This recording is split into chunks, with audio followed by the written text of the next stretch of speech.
Salut la famille, j'espère que vous allez bien. Moi, je ne vais pas bien parce que la Hate Watch ce soir n'a pas été bonne.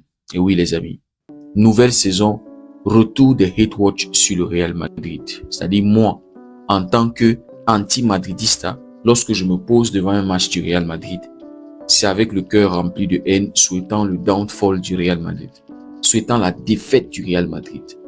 Et donc ce soir, la Hate Watch n'a pas porté ses fruits. La Hate Watch n'a pas été bonne puisque le Real Madrid, pour son premier match de la saison à l'extérieur contre Espanyol, s'est imposé 2-1. 2 points étaient en train d'échapper le Real Madrid. Mais Carlos Espi est allé chercher ces 2 points-là pour que le Real Madrid puisse avoir tous les 3 points.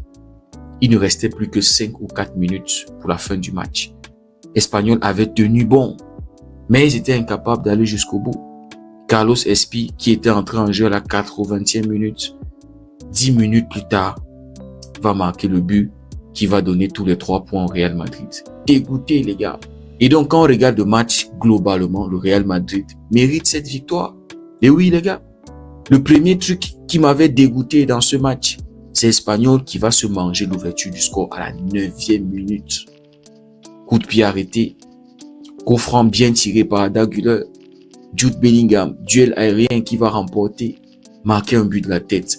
Premier but de la saison du Real Madrid sous José Mourinho pour le deuxième passage de Mourinho au Real Madrid. Et puis, Espanyol va pousser. Je ne sais pas s'il faut dire que c'est le Real Madrid qui avait reculé, mais Espanyol va pousser jusqu'à ce qu'à la 30e minute, ils vont égaliser sur une action bien construite. Et franchement, ce qu'ils proposaient dans le jeu était super intéressant. Et l'égalisation n'était que logique, les gars. Et Espanyol aurait même pu marquer le 2-1 juste avant la pause. Sur un magnifique centre, je crois, c'était de Esposito, un truc comme ça. Dinoison qui va être battu sur le centre.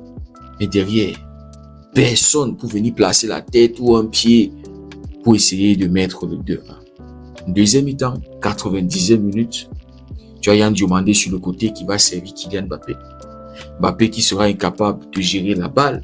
Mais Espi était derrière lui. Changement payant de José Mourinho, les gars. Donc, on peut accorder la passe décisive à José Mourinho.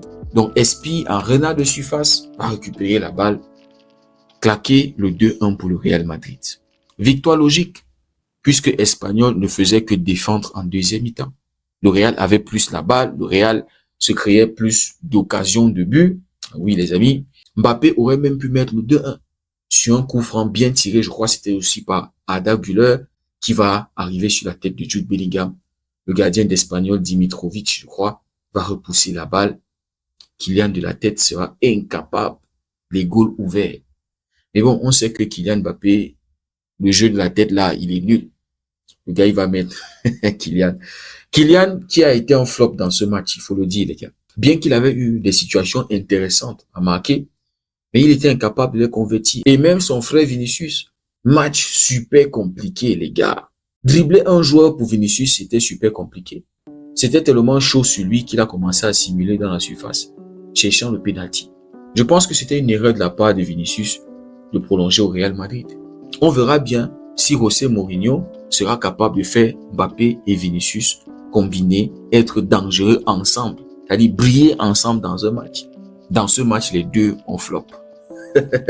Mais Bellingham et Arda Güler ont tous deux faire un top match. Je pense que dans ce match, Bellingham a annoncé une grosse saison de sa part. Les 2 dernières saisons ont été super compliquées.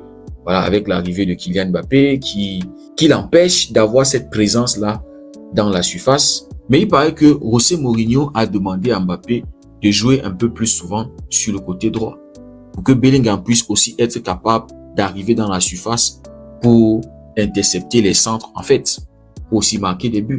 Je pense qu'on a tous constaté ça dans le match. Mais attention à Bellingham, qui ne vole pas la vedette au dictateur. Parce que lorsque le dictateur se fâche, c'est très compliqué. En tout cas, c'était un match compliqué pour le dictateur. Arda Güler aussi que j'ai trouvé très très intéressant. Maintenant, je pense que la charnière centrale aussi s'est bien gérée, surtout en deuxième mi-temps. Konaté, Dinoison qui ont été solides.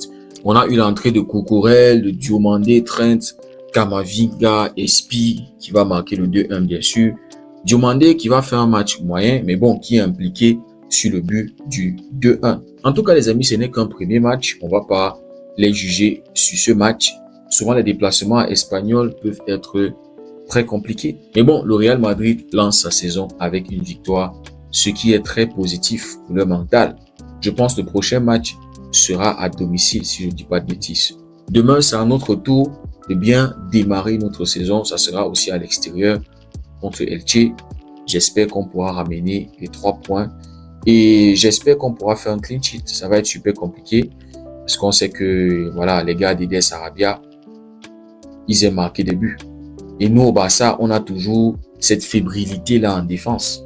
Il y a toujours des petites erreurs qui vont voilà, donner des opportunités à l'adversaire. Et ceux qui savent saisir l'opportunité vont marquer contre le Barça. Mais j'espère que demain, on va être concentré et solide défensivement. Et surtout, prendre les 3 points, ce qui sera le plus important, les gars. Dites-moi ce que vous en pensez en commentaire. Si le contenu vous a plu, likez, partagez. Pour ceux qui découvrent cette communauté, n'hésitez surtout pas à nous rejoindre. Merci beaucoup d'avoir suivi la vidéo. On se dit à très bientôt. Passez une belle nuit et que Dieu vous garde.